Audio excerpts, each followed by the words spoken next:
In the name of God, the Beneficent, the Merciful. To the youth in Western countries, the bitter events brought about by blind terrorism in France have once again moved me to speak to you young people. For me, it is unfortunate that such incidents would have to create the framework for a conversation. However, the truth is that if painful matters do not create the grounds for finding solutions and mutual consultation, then the damage caused will be multiplied. The pain of any human being anywhere in the world causes sorrow for a fellow human being. The sight of a child losing his life in the presence of his loved ones, a mother whose joy for her family turns into mourning, a husband who is rushing the lifeless body of his spouse to some place, and the spectator who doesn't know whether he will be seeing the final scene of life. These are scenes that rouse the emotions and feelings of any human being. Anyone who has benefited from affection and humanity is affected and disturbed by witnessing these scenes, whether it occurs in France, or in Palestine, or Iraq, or Lebanon, or Syria. Without a doubt, the 1.5 billion Muslims also have these feelings, and abhor and are revolted by the perpetrators and those responsible for these calamities. The issue, however, is that if today's pain is not used to build a better and safer future, then it will just turn into bitter and fruitless memories. I genuinely believe that it is only you, the youth, who by learning the lessons of today's hardship have the power to discover new means for building the future, and who can be barriers in the misguided path that has brought the West to its current impasse. It is correct that today terrorism is our common worry. However, it is necessary for you to know that the insecurity and strain that you experienced during the recent events differs from the pain that the people of Iraq, Yemen, Syria, and Afghanistan have been witnessing for many years in two significant ways. First, the Islamic world has been the victim of terror and brutality to a larger extent territorially, to greater amount quantitatively, and for a longer period in terms of time. Second, that unfortunately this violence has been supported by certain great powers through various methods and effective means. Today, there are very few people who are uninformed about the role of the United States of America in creating, nurturing, and arming Al-Qaeda, the Taliban, and their inauspicious successors. Besides this direct support, the overt and well-known supporters of Takfiri terrorism, despite having the most backward political systems, are standing arrayed as allies of the West, while the most pioneering, brightest, and most dynamic Democrats in the region are suppressed mercilessly. The prejudiced response of the West to the awakening movement in the Islamic world is an illustrative example of the contradictory Western policies. The other side of these contradictory policies is seen in supporting the state terrorism of Israel. The oppressed people of Palestine have experienced the worst kind of terrorism for the last 60 years. If the people of Europe have now taken refuge in their homes for a few days and refrain from being present in busy places, it is decades that a Palestinian family is not secure, even in its own home, from the Zionist regime's death and destruction machinery. What kind of atrocious violence today is comparable to that of the settlement constructions of the Zionist regime? This regime, without ever being seriously and significantly censured by its influential allies or even by the so-called independent international organizations, every day demolishes the homes of Palestinians and destroys their orchards and farms. This is done without even giving them time to gather their belongings or agricultural products, and usually it is done in front of the terrified and tear-filled eyes of women and children who witness the brutal beatings of their family members, who in some cases are being dragged away to gruesome torture chambers. In today's world, do we know of any other violence on this scale and scope and for such an extended period of time? Shooting down a woman in the middle of the street for the crime of protesting against a soldier who is armed to the teeth. If this is not terrorism, what is? This barbarism, because it is being done by the armed forces of an occupying government, should not be called extremism? Or maybe only because these scenes have been seen repeatedly on television screens for 60 years, they should no longer stir our consciences.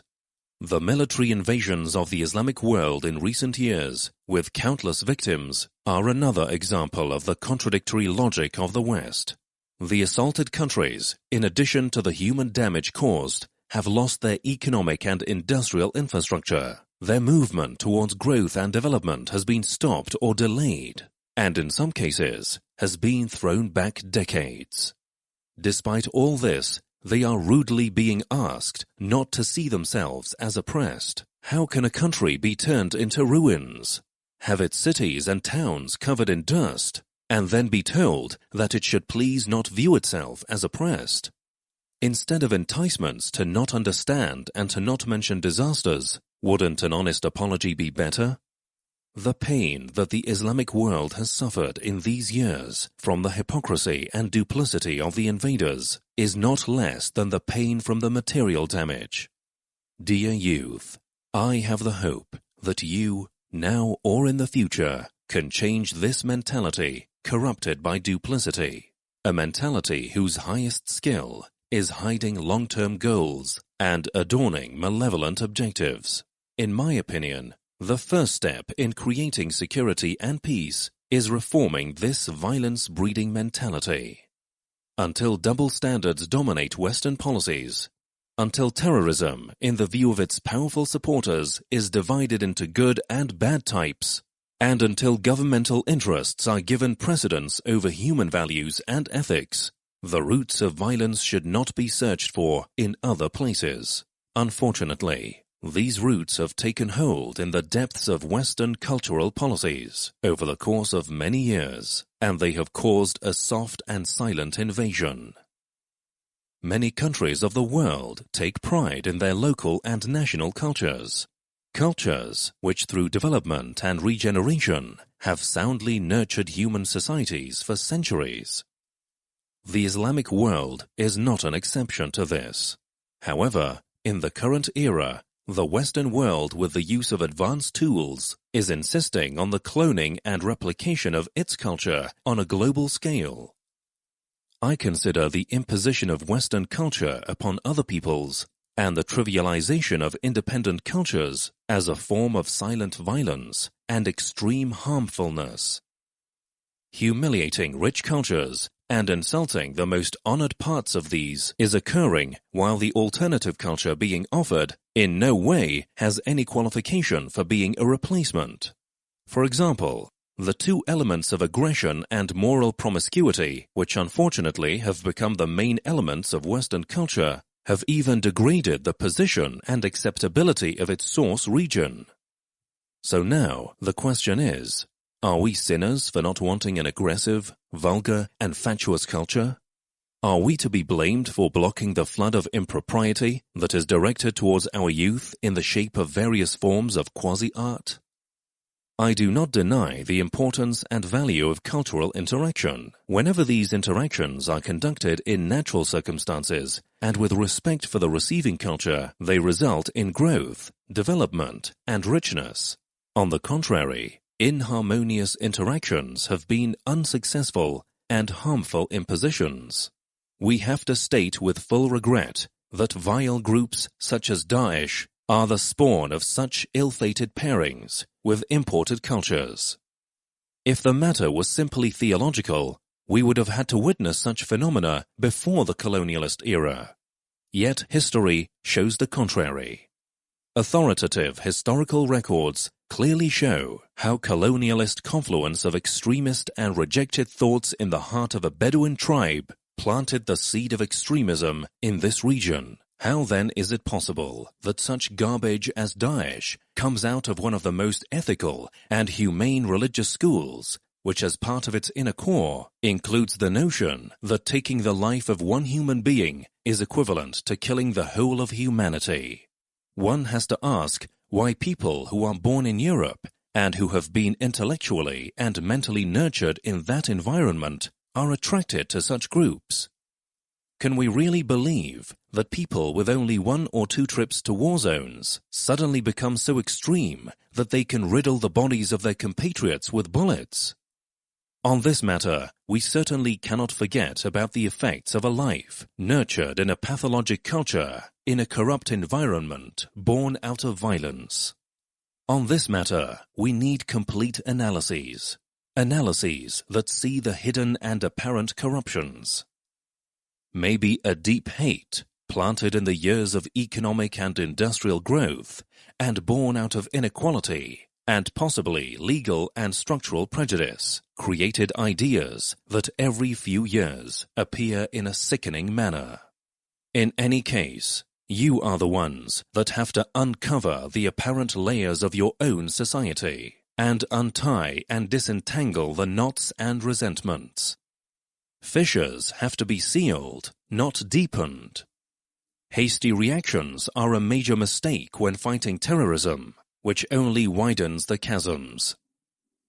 Any rushed and emotional reaction which would isolate, intimidate, and create more anxiety for the Muslim communities living in Europe and America, which are comprised of millions of active and responsible human beings, and which would deprive them of their basic rights more than has already happened, and which would drive them away from society, not only will not solve the problem, but will increase the chasms and resentments.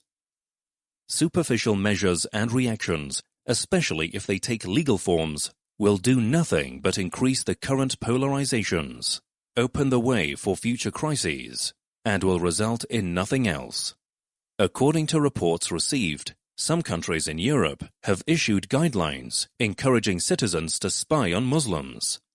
This behavior is unjust, and we all know that pursuing injustice has the characteristic of unwanted reversibility. Besides, the Muslims do not deserve such ill treatment. For centuries, the Western world has known Muslims well. The day that Westerners were guests in Islamic lands and were attracted to the riches of their hosts, and on another day when they were hosts and benefited from the efforts and thoughts of Muslims, they generally experienced nothing but kindness and forbearance. Therefore, I want you, the youth, to lay the foundations for a correct and honorable interaction with the Islamic world based on correct understanding, deep insight, and lessons learned from horrible experiences. In such a case, and in the not-too-distant future, you will witness the edifice built on these firm foundations, which creates a shade of confidence and trust, which cools the crown of its architect, a warmth of security and peace that it bequests on them, and a blaze of hope in a bright future which illuminates the canvas of the earth. Sayyid Ali Khamenei, the 29th of November, 2015.